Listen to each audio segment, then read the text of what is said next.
जय Hind everyone, welcome to ground zero defence academy. बच्चों, NDA 1 2025 and CDS 1 2025 के free batches जो हम ग्राउंड जीरो की टीम आपके साथ लेकर आए हैं, तो उसमें मैं विशाल आपकी जीएस की क्लासेस ले रहा हूं। जो भी फ्रेशर, जो भी बच्चा पहली बार मेरी ये वीडियो देख रहा है, तो उसको मैं एक और इन्फॉर्मेशन दे दूं। हमने जो फ्री बैच स्टार्ट किए हैं, तो काफ़ी टाइम से हम already physics like science, maths, English, इनके लेक्चरेट हम अपने ग्राउंड जीरो के यूट्यूब चैनल पे डाल चुके हैं। और मैं पॉलिटी का जो सब्जेक्ट मैंने स्टार्ट किया था, तो उसमें आज का हमारा टॉपिक रहेगा शेड्यूल लिस्ट। ठीक है, मैंने ऑलरेडी आपको पॉलिटी ऑलमोस्ट 80% कंप्लीट करा दी है। मैंने आपके सारे टॉपिक कवर कर दिए हैं, जिसमें हमने article 1 to 51A, that is constitution का part 1 to 4A plus union, state and non constitutional bodies complete कराई। हिस्टोरिकल बैकग्राउंड, ये सब हम कवर अप कर चुके हैं with the respective related articles and topics. तो आज का हमारा टॉपिक रहेगा शेड्यूल लिस्ट। बच्चों, मैंने इससे प्रीवियस क्लास में आपको बताया था about the scheduled areas and about the tribal areas, है ना। कल की क्लास में मैंने आपको ये डिस्क्राइब किया था। तो अब आज हम शेड्यूल लिस्ट पढ़ने वाले हैं, उसी में वो मैटर भी थोड़ा इंटरलिंक्ड होगा, तो बहुत ध्यान से आप समझिए। अगर कोई बच्चा पहली बार ये मेरी वीडियो देख रहा है, तो कल वाली वीडियो को एक बार जरूर आप उसको देखना, सो दैट आज जो हम टॉपिक पढ़ने वाले हैं, इन दोनों में कनेक्शन है। ठीक है, चलो let's start with today's topic. बच्चों, हमारा जो शेड्यूल लिस्ट है, ये मैंने आपको लास्ट क्लास में बताया था। हमारे संविधान जब तैयार किया गया, तो कॉन्स्टिट्यूशन की किताब के पीछे हमने एक लिस्ट बनाई थी, और उसी लिस्ट को बोला गया शेड्यूल लिस्ट। और वो शेड्यूल लिस्ट ओरिजिनली 1 to 8 थी, लेकिन आज ये 1 to 12 हो चुकी है। अब इस शेड्यूल लिस्ट में कुछ डिटेल्स हैं, जैसे अगर हम फर्स्ट शेड्यूल की बात करते हैं, तो पहली अनुसूची में भारत में कितने राज्य हैं और कितने केंद्र प्रशासित प्रदेश हैं, उनकी जानकारी इसमें दी गई है। जैसे देखो क्या लिखा है, the names of the states and their territorial jurisdiction, names of the union territories and their extent. यानी कि यहां पे राज्यों के नाम और राज्य की जो टेरिटरी है, उनका जो क्षेत्राधिकार है, और जो यूनियन टेरिटरीज के नाम है और वो कहां तक स्प्रेड है, उनके बारे में आपको फर्स्ट शेड्यूल में दिया गया है। पहली अनुसूची से ही हमें पता चलता है कि भारत में इस समय एट प्रेजेंट 28 राज्य और 8 यूनियन टेरिटरीज हैं। फर्दर अगर इसमें कोई चेंजेस होगा, तो हमें इसी फर्स्ट शेड्यूल में अमेंडमेंट करने की जरूरत पड़ेगी। तो अगर कोई आपसे पूछे कि भारत के संविधान में कहां लिखा है भारत के राज्य और यूनियन टेरिटरीज के बारे में, तो आप कह सकते हैं हमारे भारत के संविधान के शेड्यूल फर्स्ट में ये चीज मेंशन की गई है। इसके बाद नेक्स्ट आता है आपका सेकंड शेड्यूल। सेकंड शेड्यूल के बारे में, इसमें सेकंड शेड्यूल में यह मेंशन किया गया है कि किस व्यक्ति को सैलरी कहां से मिलेगी, उनको जो इमोल्यूमेंट्स हैं, एग्जैक्ट वर्ड अगर मैं आपको कहूं, तो यहां मैंने मेंशन करा है the emoluments, allowances, privileges and so on, है ना। तो यहां पर उन प्रावधानों के बारे में, प्रोविजन का मतलब क्या है बेटा, प्रावधान, रिलेटिंग टू मतलब किससे संबंधित, ऐसे प्रावधान जो वेतन भत्तों को लेकर होंगे, विशेष अधिकारों को लेकर होंगे, ऐसे प्रावधान हमारी दूसरी अनुसूची में दी गई है।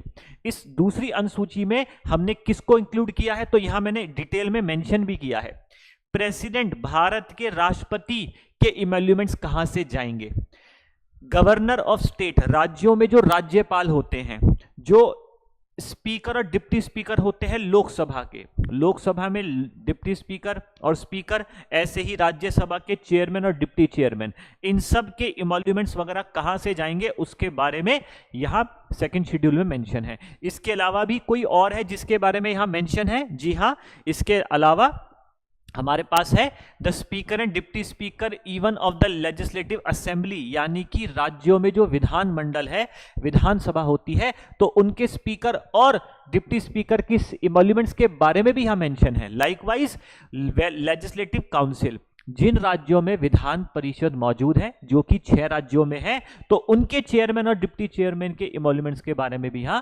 मेंशन है। इसके अलावा सुप्रीम कोर्ट के जजेस, हाई कोर्ट के जजेस और नियंत्रक एवं महालेखागार, जिसको हम कहते हैं controller and auditor general of India, that is CAG, article 148। अब तो आपको शायद आर्टिकल्स याद भी हो गए होंगे, इजंट इट?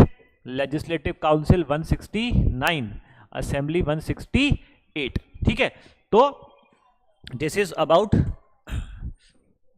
चलिए इसके बाद अब हम बात करते हैं अगले शेड्यूल की। ये आपका सेकंड शेड्यूल हुआ।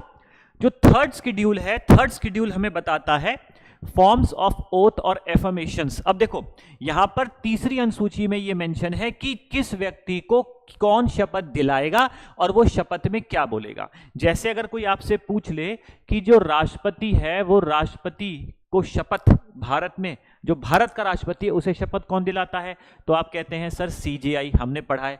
लेकिन राष्ट्रपति अपनी शपथ में क्या बोलेंगे, तो ये संविधान को डिफेंड करने की शपथ लेते हैं।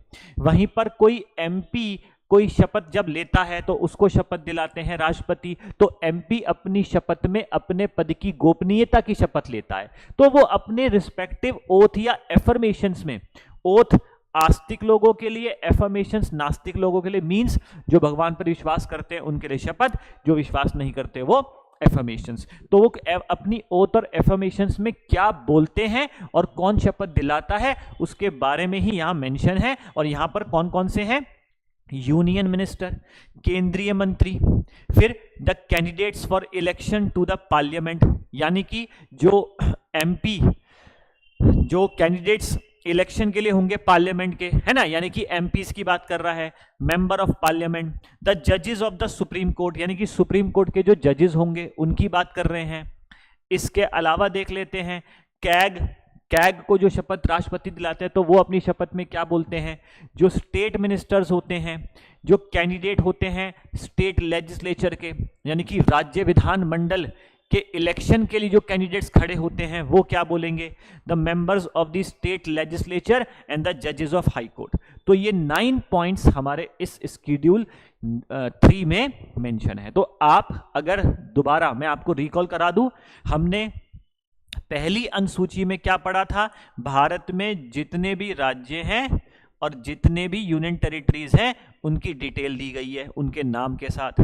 सेकंड में हमें सैलरीज, यानी कि सैलरी में पर्टिकुलरली वर्ड क्या आएगा, इमोल्यूमेंट्स, अलाउंसेस, प्रिविलेजेस, उनके बारे में, ठीक है। और तीसरे में ओथ एंड एफर्मेशंस। तो ये अगर आप पहला लेवल आपका ये है कि आप कम से कम इतना याद रखें कि इसमें क्या क्या मेंशन है, फिर आप डिटेल में पढ़ सकते हैं कि ओथ एंड एफर्मेशन किस किस की और इमोल्यूमेंट्स और अलाउंसेस किसके। तो यहां तक क्लियर हुआ। नेक्स्ट फोर्थ शेड्यूल, जो चौथी अनुसूची है, यहां पर बताया गया है राज्यसभा की सीटों के बारे में। एलोकेशन का मतलब होता है डिस्ट्रीब्यूशन, ठीक है। राज्यसभा की जो सीटें, देखो राज्यसभा की सीटों का बंटवारा, किस राज्य को कितनी सीट मिलेगी, किस यूनियन टेरिटरी को कितनी सीट मिलेगी। एग्जाम्पल के लिए अगर हम बात करते हैं उत्तराखंड की, तो उत्तराखंड को 3 सीट मिली है राज्यसभा में। वहीं पर यूपी की बात करते हैं तो यूपी को 31 सीटें मिली हैं राज्यसभा में। तो राज्यसभा की टोटल सीट जो है वो 250 हैं, जिनमें से 238 इलेक्टेड हैं, और 238 जो इलेक्टेड है उनमें से भी 5 अलॉटेड नहीं है। तो जो बाकी बची 233 है, उन 233 सीट्स का बंटवारा कैसे हो रखा है उसके बारे में हमें चौथी अनुसूची में देखने को मिलता है, ठीक है। इसके बाद नेक्स्ट आ जाता है शेड्यूल 5। अब यही आपका 5th शेड्यूल जो है, हमने कल की क्लास में जो पढ़ा था वो यहां पे आपको कनेक्ट करना होगा। तो जो बच्चा मेरी प्रीवियस वीडियो देखकर नहीं आया है वो एक बार जरूर देखना, तब आपको ये 5th शेड्यूल इजीली समझ में आएगा। इसकी में लिखा क्या है मैंने आपको कल भी बताया था। हमारे भारत के संविधान के 5वें शेड्यूल में 5वीं अनुसूची में दिया गया है अबाउट द प्रोविजंस, किसके बारे में, provision of administration over scheduled areas, over scheduled areas. तो अब जरा लाइन पढ़े क्या लिखा है, provisions relating to the administration and control of scheduled areas and scheduled tribes. Bharat में जहां जहां अनुसूची जनजाति है या अनुसूची इलाके हैं वहां पर कैसे प्रशासन किया जाएगा, क्या मैनेजमेंट होगा, कैसे कंट्रोल होगा, उन सब के नियमों के बारे में, प्रावधान के बारे में इस 5th शेड्यूल में दिया गया है। तो कल वाली क्लास को मैं यहां रिकॉल भी कर देता हूं। देखो कल वाली क्लास में मैंने आपको बताया था हमारे भारत के संविधान के चैप्टर नंबर 10 आर्टिकल 244 में भारत के संविधान के इस आर्टिकल में क्या मेंशन है? It deals with the administration of scheduled and tribal areas. ठीक है, ऐसा क्यों लिखा है? तो मैंने कल भी बोला था, क्योंकि यहां पे रहने वाले जो लोग हैं, जो जनसंख्या है, वो सोशली और इकोनॉमिकली बैकवर्ड है। देखो, सोशली और इकोनॉमिकली बैकवर्ड है, और आज भी नॉर्थ ईस्ट साइड में रहने वाले जो लोग हैं वो बहुत प्रिमिटिव मेथड का यूज कर रहे हैं। तो इनके विकास के लिए, इनके डेवलपमेंट के लिए, प्रोग्रेस के लिए हमें कुछ अलग से प्रबंध करने जरूरी है, एडमिनिस्ट्रेशन करना जरूरी है। तो फिर मैंने कल की क्लास में आपको बताया था difference between scheduled areas and tribal areas. तो ये भी आप मेरी कल वाली वीडियो में जाके देख सकते हैं। मैंने पूरा ये सब चीज एक्सप्लेन किया था कि कोई भी ऐसा एरिया विच इज इनहैबिटेड, यानी कि जहां पर शेड्यूल्ड ट्राइब्स रहती हैं, एक्सेप्ट इन 4 राज्यों को छोड़कर, वो उस एरिया को शेड्यूल्ड एरिया घोषित किया जाएगा, और घोषित करते हैं प्रेसिडेंट या गवर्नर। ठीक है, तो ऐसे ही ट्राइबल एरियाज का मतलब है इन 4 राज्यों में रहने वाली जो जनजातीय इलाके हैं, है ना, उनको कहा जाएगा ट्राइबल एरियाज। और उसमें मैंने मेंशन कर दिया, देख लो, 5th शेड्यूल में ये है और 6th शेड्यूल में ये है। ये हम कल पढ़ चुके हैं। ओके, इसके बाद ये सब कल वाला मैंने आपके लिए दोबारा रिकॉल करवाया है, और मैंने फिर बताया भी था कि जो 5th शेड्यूल है उसमें क्या बताया गया है? Scheduled areas. 5th शेड्यूल में क्या कवर्ड है? Scheduled areas. शेड्यूल्ड एरियाज में क्या बताया गया है? यहां पर बनाई जाएगी ट्राइबल एडवाइजरी काउंसिल। ट्राइबल कर लेना बेटा इसे, ट्राइबल एडवाइजरी काउंसिल। और ट्राइबल एडवाइजरी काउंसिल जो बनाई जाएगी उसमें मैंने बताया था टोटल 20 मेंबर होंगे हर ट्राइबल एडवाइजरी काउंसिल में, जिसमें से 3/4 सदस्य जो होंगे वो amongst the member of the tribes. ठीक है, और देखो मैंने लिखा हुआ है for the advancement of the scheduled tribes in the state, for the welfare of the scheduled tribes in the state. ये सब कल मैंने आपको पढ़ाया था, आज मैंने रिकॉल इसलिए करा रहा हूं जिससे आप इसे कनेक्ट कर सके। तो ये सब चीजें आपको ध्यान रखनी है। और देखो मैंने बोला था एट प्रेजेंट 10 राज्य हैं भारत के जहां पर शेड्यूल्ड एरियाज हैं, और वो 10 स्टेट यहां पर मैंने मेंशन करे हैं। कल की क्लास में भी मैंने सेम चीज बताई थी, तो आज भी मैंने ये स्लाइड इसलिए ऐड करी है सो दैट आप कनेक्ट कर पाओ। जब आप एक क्लास को 2 या 3 बार अच्छे से रीड कर लेते हैं, पढ़ लेते हैं ना, तो चीजें बेहतर समझ में आती है।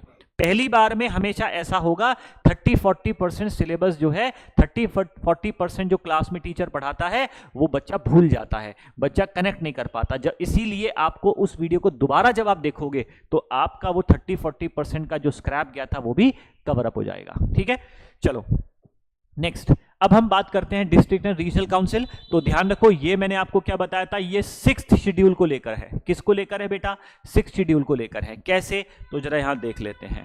देखो, हमारे भारत के संविधान की 6ठी अनुसूची में किसके बारे में बताया गया है? The tribal areas. किसके बारे में? Tribal areas. देखो ये वर्ड लिखा है ट्राइबल एरियाज के बारे में, कि ट्राइबल एरियाज, कहां के ट्राइबल एरियाज? असम, मेघालय, त्रिपुरा, मिजोरम, इन 4 राज्यों के ट्राइबल एरियाज में रहने वाली जो जनसंख्या है उनके कंट्रोल, एडमिनिस्ट्रेशन से संबंधित प्रावधान यहां दिए गए हैं। तो यहां पर मैंने आपको कल की क्लास में बताया था, यहां पे रहने वाले ट्राइबल एरियाज के लिए ही बनाई जाती है क्या? District and regional council. कैसे? तो देखो, गवर्नर जो होगा राज्य का, इन राज्यों के जो गवर्नर होंगे उनको यह शक्ति प्रदान की गई है कि वो किसी भी एरिया को डिक्लेयर कर दें एज ट्राइबल एरिया, और वहां पर बनाया जा सके ऑटोनॉमस डिस्ट्रिक्ट्स या रीजनल रीजन्स, और उनको कंट्रोल किया जाएगा डिस्ट्रिक्ट और रीजनल काउंसिल के द्वारा। तो यहां पर बनाई जाती है डिस्ट्रिक्ट और रीजनल काउंसिल। गवर्नर को, इन 4 राज्यों के गवर्नर्स को, राज्यपालों को यह अधिकार है, यह शक्ति है कि वह उन राज्य में किसी भी एरिया को, जिले को, क्षेत्र को घोषित कर सकते हैं। क्या घोषित कर सकते हैं? The regions that should be administered by district और रीजनल काउंसिल। ठीक है ना, तो वो ट्राइबल एरिया घोषित कर सकते हैं। वो ट्राइबल एरिया घोषित कर दिया तो उस ट्राइबल एरिया में डिस्ट्रिक्ट या रीजनल काउंसिल बना दी जाएगी। अगर पूरे जिले को ट्राइबल एरिया घोषित किया है तो डिस्ट्रिक्ट काउंसिल, और किसी डिस्ट्रिक्ट के एक क्षेत्र को ट्राइबल एरिया घोषित किया है तो रीजनल काउंसिल। आई बात समझ में? ठीक है, और यहां देखो, गवर्नर को यह भी अधिकार है कि वो उस पर्टिकुलर राज्य के किसी एक क्षेत्र को बढ़ा भी सकता है, घटा भी सकता है। कैसा क्षेत्र? इंक्लूड और exclude, any area or increase or decrease or change the name of the boundaries of these autonomous regions, यानी कि जिसको उसने ट्राइबल एरिया घोषित किया है उस ट्राइबल एरिया को बढ़ाने का, घटाने का, नाम चेंज करने का, बाउंड्री चेंज करने का पूरा अधिकार गवर्नर को होगा। यानी कि इन पर्टिकुलर एरिया में जो हम शेड्यूल 5 और 6 में पढ़ते हैं, यहां पर पार्लियामेंट के कानून लागू नहीं होते। यहां 5 में ट्राइबल एडवाइजरी काउंसिल बनाई जा रही है और 6 में बनाई जा रही है क्या, डिस्ट्रिक्ट या रीजनल काउंसिल। बच्चों समझ में आया? ठीक है, दोनों क्लास आप ढंग से पढ़ोगे तो आपके लिए इजी हो जाएगा। ठीक है, चलिए फिर हम बात करते हैं आगे 7 शेड्यूल की। तो पांचवा और छठा तो आपको समझ में आ गया होगा। अब हम बात करेंगे 7 शेड्यूल की। जो 7 शेड्यूल है ये क्या बताता है? देखो, भारत इतना बड़ा देश है, अगर आप एरिया वाइज देखें तो India is the 7th largest country in the world. इतनी बड़ी कंट्री को चलाने के लिए आपको क्या लगता है कि क्या सिंगल गवर्नमेंट काफी है? नो। तो इतने बड़े देश को चलाने के लिए, इतनी बड़ी पॉपुलेशन को गवर्न करने के लिए, गाइड करने के लिए हमारे भारत के संविधान निर्माताओं ने कॉन्स्टिट्यूशन में एक बीच का रास्ता अपनाया था और हमारे यहां पर पार्शियली फेडरल सिस्टम और पार्शियली यूनिटरी सिस्टम करा था। फेडरल सिस्टम का मतलब होता है संघात्मक। अब ये संघात्मक फीचर भारत के संविधान का कैसे है? क्योंकि भारत में एक सेंट्रल गवर्नमेंट है और एक स्टेट गवर्नमेंट है, और हमने क्या कर दिया है, इन दोनों के बीच में ही पावर का डिस्ट्रीब्यूशन कर दिया है। क्या कर दिया है बेटा? पावर का डिस्ट्रीब्यूशन। तो 7th शेड्यूल में यही दिया गया है, division of powers between union and states. 7th schedule Bharat की 7वीं अनुसूची किसके बारे में बताती है? केंद्र और राज्य के बीच में शक्तियों के बंटवारे के बारे में। और शक्तियों का बंटवारा मतलब कौन सा मैटर, कौन सा विषय किसके कंट्रोल में होगा, कौन सा विषय किसके कंट्रोल में होगा। जैसे एटॉमिक पावर हो गया, डिफेंस हो गया, रेलवे हो गया, एयरपोर्ट हो गया, सिटीजनशिप हो गया, ये सारे मामले कौन देखेगा? पुलिस है, लॉ एंड ऑर्डर है, सैनिटेशन है, हेल्थ है, ये कौन देखेगा? एजुकेशन है, इलेक्ट्रिसिटी है, फैमिली प्लानिंग है, फॉरेस्ट है, ये कौन देखेगा? तो बहुत सारे विषय हैं हमारे देश में। इन विषयों पर किसका अधिकार होगा, कौन कंट्रोल करेगा, कौन नियम बनाएगा, कौन मैनेज करेगा? तो हमने इन सभी विषयों और इन पर्टिकुलर सब्जेक्ट्स मैटर को हमने डिवाइड कर दिया है। और हमने डिवाइड कैसे किया है? हमने 3 तरह की लिस्ट बनाई है। ठीक है, जैसे हम घर में बोलते हैं, जैसे अगर आप कहें आपको अपनी बीटेक की फीस भरनी है, तो फीस का मामला पापा का है, मम्मी का नहीं है, ये पापा का है। आपको अगर कहीं बाहर मार्केट जाना है, कहीं घूमने जाना है, मम्मी को बोल के चले गए आप, मैटर मम्मी देखेगी। आपके खाने पीने के मामले, वो मैटर मम्मी का है। शादी का मामला मम्मी पापा दोनों को मिला के है। तो यहां पर भी हमने क्या करा है, 3 तरह की लिस्ट बनाई है। एक हमने बनाई है यूनियन लिस्ट, एक हमने बनाई है स्टेट लिस्ट। यूनियन का मतलब केंद्र की वो सूची जिसमें केंद्र के मामले हैं, उसमें कोई और इंटरफेयर नहीं करेगा, राज्य दखल नहीं देगा। राज्य की सूची जिसमें राज्य के मामले हैं, केंद्र दखल नहीं करेगा। और फिर इसके अलावा कुछ ऐसा मैटर भी है, जैसा मैंने बोला शादी का मैटर मम्मी पापा दोनों मिलकर के डिसाइड करते हैं। तो यहां पर कुछ ऐसे मैटर हैं, ऐसे सब्जेक्ट्स हैं जिसमें सेंटर और स्टेट दोनों का रोल होता है। तो उसके लिए हमने बनाई है कॉन्करेंट लिस्ट। तो मैंने देखो मेंशन क्या किया, अभी फिलहाल वर्तमान में यूनियन लिस्ट में 100 सब्जेक्ट्स हैं, लेकिन पहले इसमें करीब 97 सब्जेक्ट्स हुआ करते थे। देखो लिखा है मैंने, राज्यों के पास इस समय 61 सब्जेक्ट्स हैं, ओरिजिनली यहां पर 66 सब्जेक्ट्स हुआ करते थे। और कॉन्करेंट लिस्ट को हम कहते हैं हिंदी में समवर्ती सूची। समवर्ती सूची मतलब यूनियन और स्टेट दोनों मिलकर के रोल निभाते हैं। तो ये इसमें 52 सब्जेक्ट्स हैं, लेकिन ओरिजिनली इसमें थे 47। ठीक है, तो यहां आपको मैंने डिवीजन ऑफ पावर्स के बारे में बताया है। कोई अगर आपसे पूछ ले कि जैसे भाई बताओ फिशिंग है ना, मैन्युफैक्चरिंग है, इंडस्ट्रीज है, ये किसका कंट्रोल है? तो यूनियन का कंट्रोल है। तो इतने सारे सब्जेक्ट्स याद करने तो आसान नहीं है, बट आप इन सब्जेक्ट्स को रीड कर सकते हैं। ठीक है ना, क्योंकि जब आप रीड कर लेंगे ना एक बार, तो आपके एग्जाम में ऑब्जेक्टिव पेपर आएगा तो कहीं ना कहीं आपको वो क्लिक कर जाएगा कि मैंने ये रीड किया हुआ था, तो ये तो मैंने यूनियन लिस्ट में पढ़ा था या स्टेट लिस्ट में पढ़ा था या कॉन्करेंट लिस्ट में पढ़ा था। तो it will be a lot of helpful for you कि आप अब उसको क्वेश्चन को कर पाएंगे। ठीक है ना, मैं याद करने के लिए नहीं कह रहा हूं, पर उन सब्जेक्ट्स को एक बार आप थरली रीड कर लो। ठीक है, चलिए ये तो रही बात 7 शेड्यूल की। अब हम बात करते हैं 8वीं अनुसूची। देखो भारत एक इतना डाइवर्सिफाइड देश है भारत। एक ऐसा देश है जहां पर कई वर्ग के, कई धर्म के, कई भाषा के बोलने वाले लोग रहते हैं। और अगर मैं आपको बताऊं, भारत में करीब करीब 1625 भाषाएं बोली जाती हैं। 1625 languages are spoken in India. इन 1625 भाषाओं में अगर हम बात करें कितनी भाषा ऐसी है जो भारत के कम से कम 90% लोग इनमें से किसी न किसी एक भाषा का यूज करते हैं, और ऐसी भाषाओं को हमने भारत के संविधान की 8वीं अनुसूची में डाला है। तो भारत की 8वीं अनुसूची लैंग्वेजेस के बारे में बताती है, भाषा के बारे में बताती है। तो languages recognized by the constitution, संविधान ने जिसको रिकॉग्नाइज किया है। ठीक है, अगर हम ओरिजिनली देखें जब भारत का संविधान बना था तो भारत के संविधान के बनने के समय जो भाषाएं थी वो केवल 14 थी। ठीक है, जस्ट अ मिनट।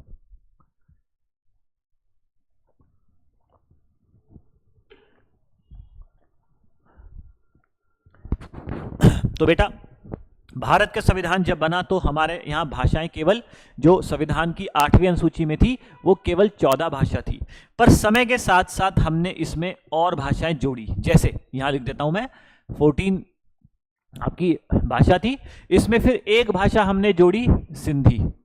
कौन सी भाषा जोड़ी? Sindhi, by 20 amendment. फिर उसके बाद हमने 3 भाषा जोड़ी, Nepali, Manipuri, Konkani, by 71st amendment. उसके बाद हमने इसमें 4 भाषाएं जोड़ी, Bodo, Dogri, Santhali, Maithili, by 92nd amendment. तो एट प्रेजेंट इन टोटल आप देखेंगे 22 भाषाएं हो चुकी है, मैंने यहां मेंशन करा है। Originally it had 14 languages but presently there are 22 languages. और वो भाषाएं यहां पर हमने मेंशन करी है, आसामीज, बंगाली, बोडो, डोगरी, ठीक है, गुजराती, हिंदी, कन्नड़, कश्मीरी, कोंकणी, मैथिली, मलयालम, मणिपुरी, मराठी, नेपाली, ओडिया, पंजाबी, संस्कृत, संथाली, सिंधी, तमिल, तेलुगु एंड उर्दू। तो ये वो 22 भाषाएं हैं जिनको हमने भारत के संविधान की 8वीं अनुसूची में शामिल है। तो आपके एग्जाम में क्वेश्चन इनको लेकर के भी आता है कि सिंधी भाषा या कोंकणी भाषा कौन से अमेंडमेंट के द्वारा जोड़ी गई, तो ये भी आपको याद करना है। तो बच्चों, ये तो रहा हमारा 8 अनुसूची जो हमारी ओरिजिनली हमारे संविधान में थी। अब भारत का संविधान जब लागू हो गया, ऑफिशियली एग्जिस्टेंस में आ गया, तो भारत के संविधान के लागू होने के बाद इसी अनुसूचियों की लिस्ट में हमने 4 और अनुसूची ऐड करी। तो अब उनके बारे में भी देख लेते हैं। देखो हमारा जो, देखो यहां मैंने मेंशन कर दिया है, Sindhi added by so and so, ये मैंने आपको बता ही दिया था। आप इसका स्क्रीनशॉट लेना चाहें या नोट करना चाहें कर सकते हैं। ठीक है, अच्छा अब देखो जो हमारा 9 शेड्यूल है, 9वीं अनुसूची, ये 9वीं अनुसूची भारत का संविधान ऑफिशियली एग्जिस्टेंस में आने के एकदम 1 साल बाद ही हमने इसको ऐड कर दिया। तो मैंने देखो लिखा है ये ऐड किया गया था, अच्छा मैंने मेंशन किया, इसको ध्यान रखना, इट वॉज एडेड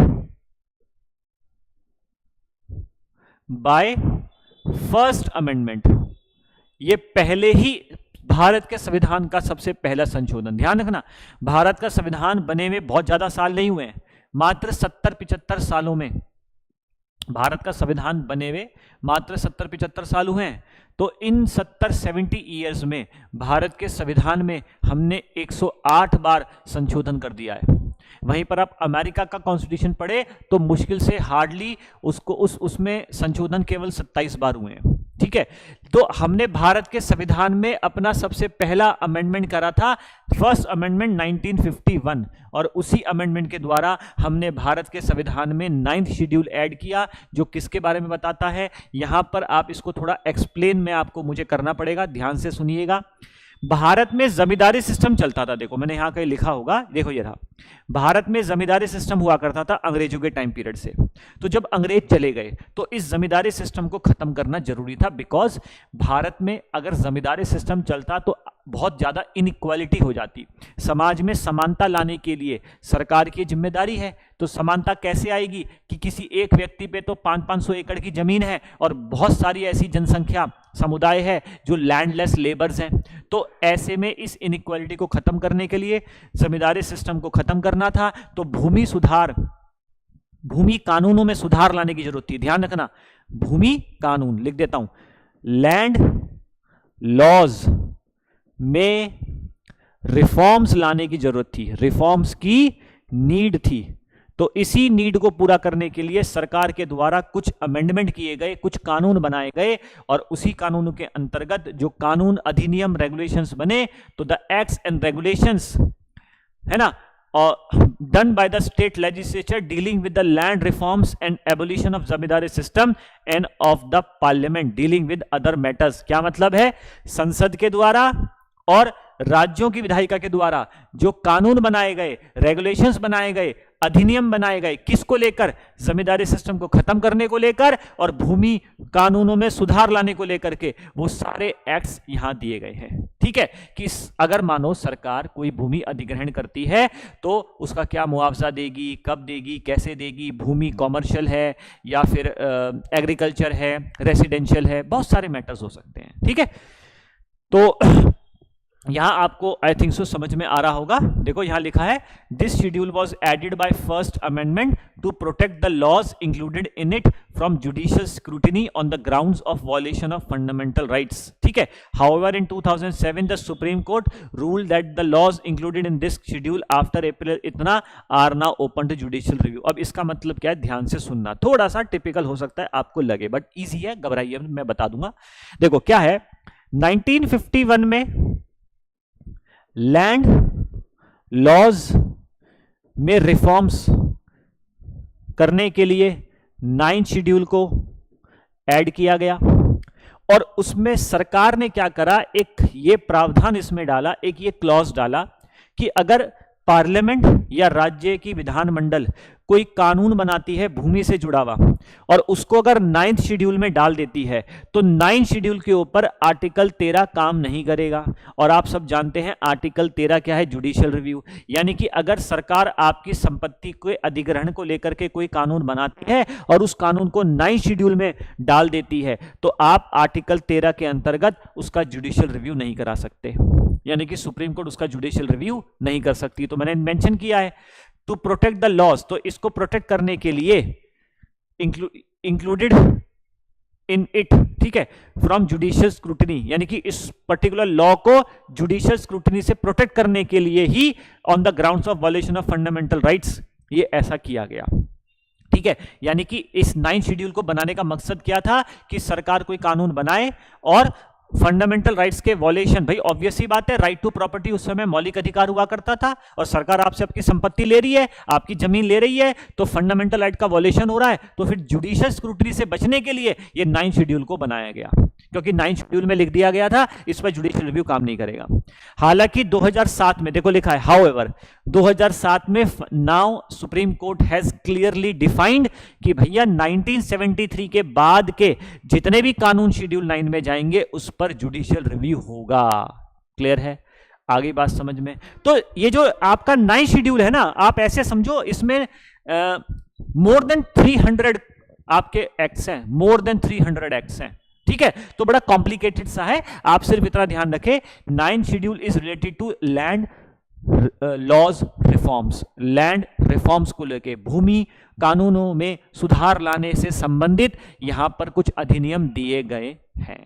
ओके, चलिए अब हम बात कर लेते हैं नेक्स्ट शेड्यूल की 10th। अब देखो ये मैं आपको पढ़ा चुका हूं, जब मैंने आपको पार्लियामेंट पढ़ाया था, पार्लियामेंट में हमने डिस्क्वालिफिकेशन के बारे में पढ़ा था, डिस्क्वालिफिकेशन ऑफ एमपीज, हमने बहुत सारे मैटर्स पढ़े थे, तो उसी में एक हमने पढ़ा था डिस्क्वालिफिकेशन की कंडीशन, एंटी डिफेक्शन लॉ। तो जो एंटी डिफेक्शन लॉ है ना बेटा, दिस एंटी डिफेक्शन लॉ, ये मैंने आपको बताया था कि इसी एंटी डिफेक्शन लॉ को 1985 में, कब बेटा, 1985 में 52nd अमेंडमेंट के द्वारा, 1985 में बाय 52nd अमेंडमेंट इन 1985 हमने इसको जोड़ा था। दोबारा सुन, मैंने क्या बोला, हमने पार्लियामेंट का टॉपिक पढ़ा था, उसमें डिस्क्वालिफिकेशन की बहुत सारी कंडीशंस पढ़ी थी, तो डिस्क्वालिफिकेशन में कंडीशन हमने पढ़ी थी एंटी डिफेक्शन लॉ। दल बदलने की नीति पर रोक लगाने के लिए हम एक कानून लेकर आए थे, दल बदलने की नीति पर कानून, ये एक डिफेक्ट था, तो इस कानून को, इस डिफेक्ट को दूर करने के लिए एंटी डिफेक्शन लॉ आया। तो एंटी डिफेक्शन लॉ को 52nd अमेंडमेंट के द्वारा 1985 में जोड़ा गया था। तो मैंने क्या लिखा है, इसमें कुछ ऐसे प्रावधान हैं जो किससे संबंधित हैं, डिस्क्वालिफिकेशन को लेकर के। किसके disqualification? Of the member of parliament and state legislature, यानी कि एमपी, एमएलए और एमएलसी। किस ग्राउंड पर? On the defection, on the ground of defection. Defection का मतलब अगर आपने अपनी मर्जी से पॉलिटिकल पार्टी चेंज करी तो आप डिस्क्वालीफाई हो जाएंगे। मानो आप बीजेपी, कांग्रेस, सपा, बसपा, जेएमएम, इनमें से किसी भी पॉलिटिकल पार्टी की टिकट पर लड़के जीते, एमपी बन गए, एमएलए बन गए, एमएलसी बन गए, और बनने के कुछ टाइम बाद आपको लगा नहीं यार मुझे पॉलिटिकल पार्टी चेंज करनी है, मुझे पॉलिटिकल पार्टी छोड़नी है, तो अगर आपने अपनी पॉलिटिकल पार्टी छोड़ी तो ऐसे में आपके ऊपर एंटी डिफेक्शन लॉ लगेगा और आप डिस्क्वालीफाई हो जाएंगे। ठीक है, तो मैंने मेंशन कर दिया है कि इस शेड्यूल को ऐड किया गया था।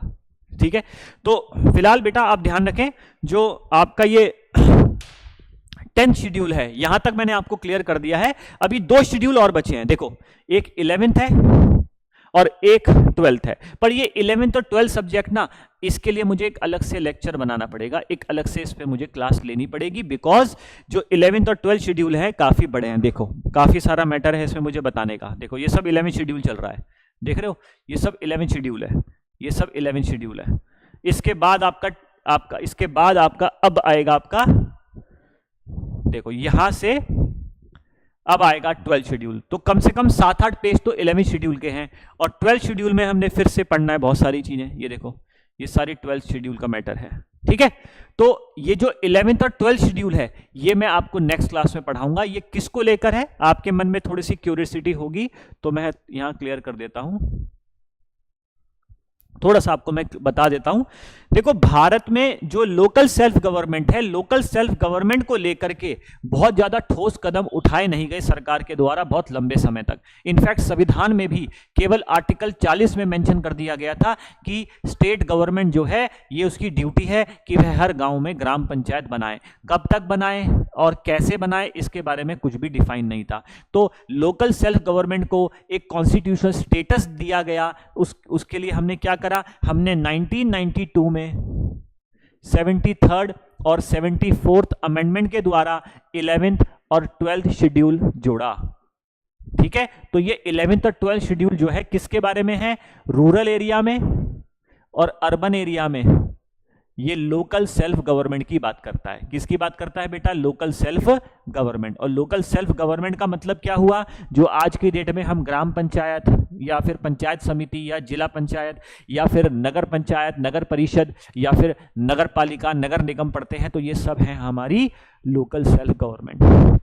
तो हम अगली क्लास में यही पढ़ने वाले हैं 11th और 12th शेड्यूल, जिसमें हम डिटेल में पढ़ेंगे इसके सभी आपके एक्ट्स संबंधित कुछ आर्टिकल्स, कुछ प्रोविजंस और इसकी क्या इतनी इंपॉर्टेंस है, क्योंकि रेगुलरली यूपीएससी जो है अपने पैटर्न जैसे से चेंज करती है, तो आपको अपना सिलेबस भी थोड़ा सा डेप्थ में इलैबोरेट करना पड़ेगा। ठीक है, तो बच्चों आज हमने शेड्यूल लिस्ट के ऊपर चर्चा करी। आप उम्मीद करता हूं आपको शेड्यूल 1 से लेकर 10 तक समझ में आए होंगे।